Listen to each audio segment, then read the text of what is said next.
Hey, welcome back. Doug Pagitt Radio and a conversation with John Noltner. John is the curator of an effort called A Piece of My Mind. You can find more information about it at apieceofmymind.net. It is an art exhibit. It is a book. It is a conversation about what peace means to people and their ability, their willingness to have conversation with the other, exploring the meaning of peace one story at a time. Now, we have 2 copies of this very beautiful book. It is glorious. It is a beautiful piece. Tomorrow is Martin Luther King Day. Great looking book, it is.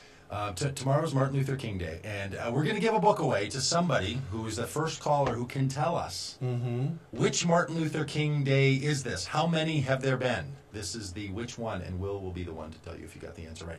952-946-6205 for one of the books. And then we're going to have another giveaway during the segment as well. Does Will know? That number is 952-946-6205. Now, Will told me which one this was. So I do know that he knows. So which MLK Day is this? 952-946-6205. And you can have your own copy of A Piece of My Mind, a beautiful book that explores the meaning of peace one story at a time. So give us a call.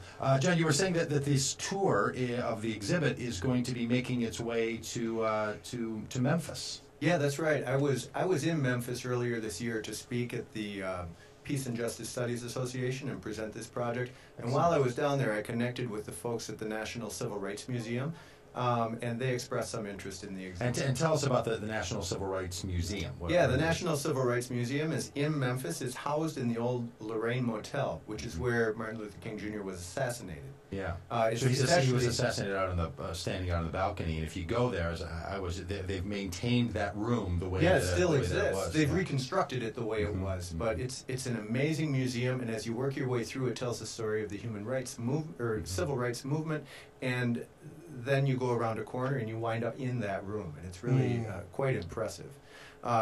They've expressed some interest. We have to nail down the details, in fact, this week, but it looks like it's going to be down at the National Civil Rights Museum this fall, starting in September. So it all comes together, having you on this very special day. Pretty good. This timing is pretty good. Well, tell us a little bit about the book, and because the form, the way an idea is presented opens up its own opportunities. So a website is one thing, a conversation is another, a traveling art exhibit has a certain kind of accessibility to it.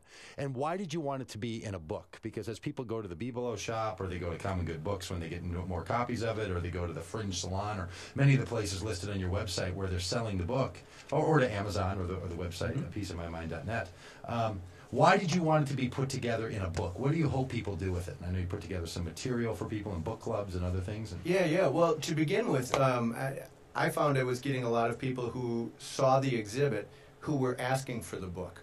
They were saying, wow, this is great content. I love spending time with it, but I would like to be able to spend more time with it. I'd like to be able to bring this home. So a lot of people who said, when are you going to find a book? When are you going to find a book? What I wound up doing is self-publishing. Actually, I tried to go through the traditional publishing routes, tried to find an agent, a publisher, and they replied to me, which is not always the case when you're trying to create a book, but they replied and they said, wow, that's a beautiful concept. We love the photographs, the text is engaging, but we don't think we'll make enough money off of it, so good luck. So this being 2011, now it's 2012, I thought we have options. So I ran a Kickstarter campaign. Yeah, very good. Yeah, that's an online tool to help you raise funding. I had 92 people who backed the project and said, yeah, I think this is great, we want to do this. And together we published the book. Right.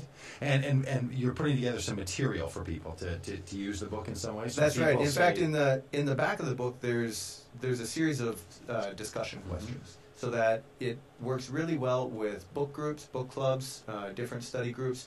In addition, we've put together a 6-week study guide. So if people want to do a little bit more in-depth visit, and we're modeling this for churches, for community groups, for other places of worship, for schools, to spend a concerted amount of time, 6-week course of study, to read these stories that other people have to share and have a dialogue about it and learn about what this means in regards to our day-to-day life.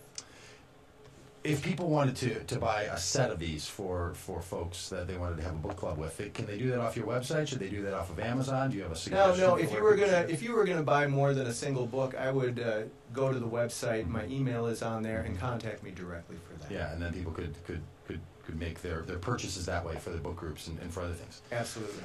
Tell me, how did you select the people that are in here? When you flip through the book, you know, there are these big, beautiful pictures, and you can see there's a real range of people, ages, and it looks like backgrounds, races, life situations, and so on. How did you come up with the 51 people whose stories you see in this book? Yeah, this was a very organic process. Some of these people, when I began, were people that I had run across through my work. Others were recommended to me. Every time I would interview someone, I would end the interview by saying, who else should I talk to about this? And people would make suggestions, and it grew from there. And so you'll find everything from homeless individuals to oil company executives, refugees, Holocaust survivors, artists, writers. Now, I know this isn't a fair question to ask, but do you have Which a is favorite? my favorite one. I might have been asked that question before. Do you have a favorite in here? Currently, maybe not all time, but you know, it's. Boy, a couple of them really stand out in my mind. One is David DeLampert, who's a homeless individual who I ran across. Actually, I had met him about a year before I started the project. Once I started the project, I thought to myself, boy, he was such an engaging man that if I could ever track him down again, he would be great to interview. Well, I was doing an interview with a volunteer at a shelter, and David walked in the door. And started talking with him, and we set up a time to do the interview. And you made him the first story in the book because you wanted to make sure that people saw, if they were going to flip through here, you wanted to make sure that they saw the one, or I just really appreciated that he would take the time to talk with me. Yeah. He didn't know me from anyone, and he took the time to do the interview. As it turns out, when we did the book release party on November 3rd, we had that at the Southern Theater. David was one of the 15 or so subjects who were able to make it to the book release party, and during that we had a reading, and people read some of the quotes from the book, and David was one of the people that joined in. That is fantastic. Well, folks, you should totally take a look at this book. You should look up the website, and if you'd like a copy, here's our second giveaway. Our second giveaway of the book goes to someone who's never won something on a radio program before, or at least on this radio program or this radio station. So if you don't have a history of winning, for up till this date, you haven't been that person that said, I won that thing. And you have someone you would like to give this book to. You would like to be the giver of a gift of a piece of my mind. Our hope is that you would get one, you would give one, and then maybe you'd buy one. So if you're someone who hasn't won before and you know someone you'd like to give this book to, 952-946-6205.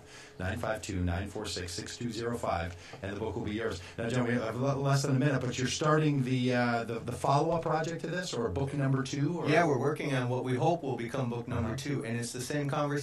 What does peace mean to you, but with an international group of subjects? So this summer we'll be doing a trip to Europe, and I'm in the process of lining up who those subjects will be. People like a Nazi war resistor in Amsterdam. I think I'm going to ask for the Pope when I'm in Rome, but if not the Pope, then maybe the guy who sweeps out the Sistine Chapel at the end of the day. Maybe he has an interesting story as well. I like both of those ideas. I think that's terrific. And folks, if that's something that you would like to be interested in, John, I'm sure you'd take people's participation with you. Absolutely. In this effort as a whole. It's called peaceofmymind.net is the website where you'd head over to. John, thanks for being on the show again. Yeah, thanks for having me, Doug. Hold on, folks. We'll be back with Carla Barnhill here after the break on Doug Pagitt Radio on AM 950 and DougPagittRadio.com.